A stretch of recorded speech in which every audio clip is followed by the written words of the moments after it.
The moment any pope dies, there is a period that the church enters into, which is called the period of sede vacante. So that period is the period of vacant seats, literally translated as vacant seats. So the death of a pope sets in motion series of carefully organized rites and rituals before the conclave. Before the cardinals will go into the conclave, a place where they stay and prayerfully select the new pope. There are series of rites that take place as soon as a pope dies.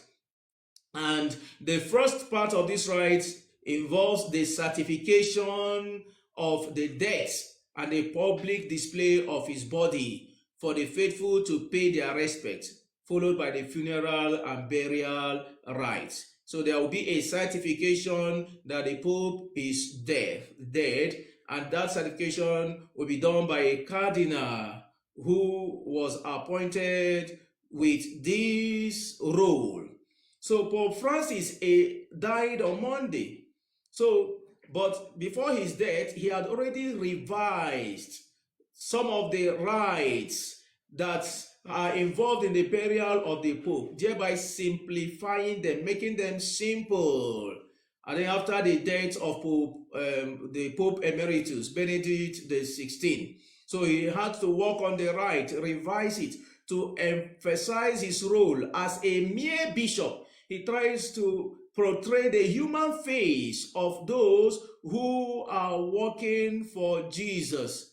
Those who are working for Jesus, trying to explain to us that we are humans. We are just mere humans. As weak as we are, God appointed us to work for him and to work for the salvation of the world. In order to emphasize this role, Pope Francis simplified the processes involved in the burial of a pope, trying to make the world understand that the Pope is a mere bishop. And he also tried to create an opportunity whereby a Pope can be buried outside Vatican in keeping with his wishes. Before this, Pope Francis, remember that popes were to be buried only within the Vatican. And again, popes were to live in the Vatican, but he himself, as never before, decided to live outside the Vatican. So, but the core moment remains. The very intricate parts of the burial of the Pope were untouched. So, including the three key moments that must be observed before the death of a Pope and his burial. Now, the reforms that Pope Francis brought, a kind of slimmed down the red volume Ordo Exequiarum. Exequiarum is the kind of Roman ritual for burial. It's a red volume book. It's called Ordo Exequiarum Romani Pontificis, which is a Latin word for rite for burial of Roman pontiffs. So popes often have rules regulating the conclave that elects their successor. So a revision of the papal funeral hadn't been undertaken since 2000. Since the year 2000, there hasn't been the revision of the papal funeral, but Pope Francis has to do this revision. So the changes became very necessary after Pope Francis expressed his wish after the Emeritus Pope Benedict XVI died on December 21st, 2022. So for Benedict, the Vatican had to work out a new way of burying the Pope for the first retired Pope in 600 years. So a few months later, Francis revealed that he was working with the Vatican Master of Liturgical Ceremony. Archbishop Diego Raveri worked with the Pope Francis, to change, to overhaul the entire rites, to make them simple. So, in explaining the reform, Raveri said that the changes aimed at emphasizing even more that Roman pontiff funeral is that of a pastor and disciple of Christ, not of a powerful king or a powerful man of this world. So he tried to simplify it in order to show the human face of the church that the burial of the Pope is not about the burial of a mighty man, a mighty warrior, or a very important person of the world, but rather a mere human, frail, who has been appointed by God to work for the salvation of men. So the reform allows for formal confirmation of the death. That is, as soon as the Pope dies, there will be a formal confirmation in using Francis' personal chapel. So the formal confirmation of the death of the Pope will be declared in the chapel of the Pope, then not in his bedroom. So the reason why he changed this is not very clear. So the change may be more practical than anything, since Francis chose to live in a small suite in the Vatican Santa Maria Hotel. Remember, as I mentioned before, unlike other Pope Francis decided to live outside the Vatican in a small suite in the Vatican Santa Marta Hotel. So he's a Pope who tried to identify with the people, identify with the weak, identify with the poor. So rather than living at the Apostolic Palace, so he has a personal chapel at Santa Marta. So for him, this is where the announcement of the death of the Pope should be done. Now, upon the death of the Pope, the head of the Vatican Health Service, examines the body to ascertain the cause of his death, and then he writes a report, and at that, the body is dressed in white. So the body rests in the Pope's personal chapel for the ritual of pronouncement of his death. So it is presided over by a person called the Camerlengo. The Camerlengo is usually the personal aide to the Pope, one who stands in the gap for the Pope and assists the Pope in the running of the Vatican. So the Vatican official who runs the Holy See is called the Camerlengo. So, and then he sees to the administration between the death or resignation of the Pope and then the election of another Pope. So the person who holds brief within this period is called the Camerlengo. So the Camerlengo at the moment is an American cardinal named Kelvin Farrell. Kelvin Farrell, whose name I've mentioned before. So he's one of Pope Francis' most trusted aides. So in a change from the past, the rite no longer requires the body to be placed in the traditional 3 coffins made of cypress, lead, and oak. Initially, the body of the Pope was to be placed in 3 coffins made of what? Cypress, lead, and oak. Now, the Pope's body is to be placed only in a wooden coffin with a zinc coffin inside. As simple as that. No more cypress, lead, and oak. This is part of the reformation that the Pope did, right?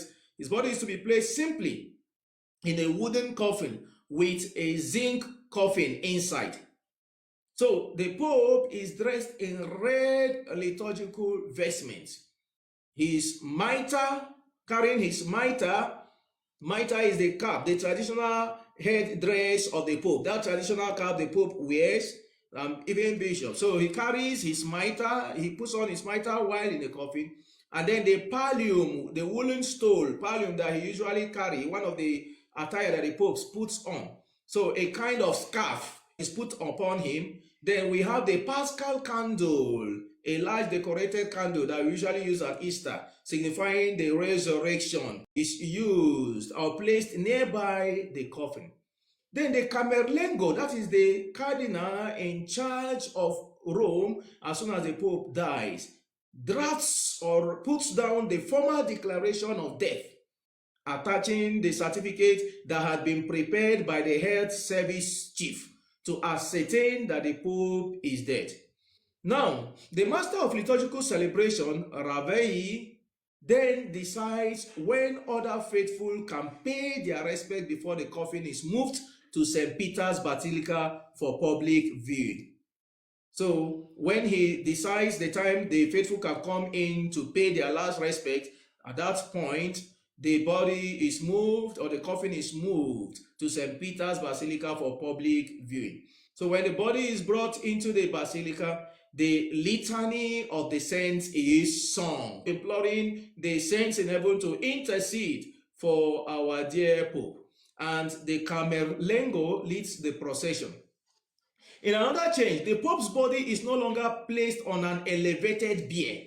Normally, the Pope's body was to be placed in an elevated bier, raised up for public view, but now that ritual is suppressed. So rather, the simplified wooden coffin is placed facing the pews. It is placed, the simplified wooden coffin is placed facing the pew with the Paschal candle nearby, just as simple as that. So the night before the funeral, the Camerlengo presides over the closing and sealing of the coffin in the presence of other senior cardinals, and a white cloth is placed over the Pope's face. Now, a bag containing coins that were minted during the papacy of the Pope is placed in the coffin, along with a one-page written account of his papacy known in Italian as a rogito. So a word indicating an official deed. Some of the good deeds he have done. Just a one-page written account of his papacy is placed there, called rogito. Now, it is read aloud by the master of liturgical ceremonies and then rolled up and slipped inside a cylindrical tube that is placed inside the coffin. Another copy is kept in the Vatican archives. The covers of both the zinc coffin and the wooden one bear a cross and a papal coat of arms. Remember that Francis' papal coat of arms is that which has a Latin inscription of having had mercy, he called him. So his coat of arms consists of features of shield, shield, like the shield of faith for defending oneself, shield, and the monogram of his Jesuit order, with miserando atque eligendo, meaning which is the Latin word for having had mercy, he called him, trying to indicate how God calls us in his mercy. So it comes from an episode in the gospel where Christ picks a seemingly unworthy person to follow him, trying to indicate that idea of Christ picking an unworthy person to do his work. So the funeral of the Pope is presided over by the Dean of the College of Cardinals. The Dean of the College of Cardinals presides over the funeral, or if that is not possible, by the Vice Dean or another senior cardinal. The current Dean is an Italian cardinal, Giovanni Battista, who is around 91 years now. So the Vice Dean is Argentine Cardinal Leonardo Sandri, who is 81 years. So Francis earlier this year extended both of their 5-year terms rather than appoint new one. Instead of appointing new one, he extended their 5-year tenure. So Francis' reforms allows the burial outside Vatican. So various seals are impressed on the coffin and it is placed inside the tomb. So Francis has said he wants to be buried not in St. Peter's Basilica or its grottos, where most popes are buried. He decided that he wants to be buried in St. Mary Major Basilica across the town. St. Mary Major's Basilica across the town. So some people are suggesting that his choice reflects his veneration of an icon of the Virgin Mary. So Francis loves the Virgin Mary so much and venerates her icon that is located around that place he wants to be buried. He decided that he wants to be buried in St. Mary Major Basilica across the town. St. Mary Major's Basilica across the town. So some people are suggesting that his choice reflects his veneration of an icon of the Virgin Mary. So Francis loves the Virgin Mary so much and venerates her icon that is located around that place he wants to be buried. So, and the place is called the Salus Populi Romani, which is salvation of the people of Rome. So after every of his foreign trips, Pope Francis usually goes to that basilica to pray before the Byzantine style painting that features an image of Mary draped in a blue robe holding the infant Jesus, who in turn holds a jeweled golden book. So it is his greatest devotion, and in his words he says, "It is my greatest devotion." That image of the Blessed Virgin Mary he always goes to. So that is his greatest devotion. So, and this, no wonder, reveals why he preferred to be buried around that place. So with the burial, the Catholic Church begins the days of official mourning, known as the Novendiales, and the conclave begins. So the Pope is mourned for about 9 days after the burial. I hope you all would have heard that the announcement of the day for the burial of the Pope has been declared Saturday. So the Pope is usually expected to be buried between the 4th and 6th day of his death.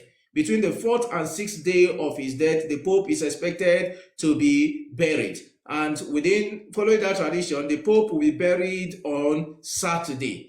So the Church continues to call on all of us to continually pray for our Pope, offer the Holy Mass for him,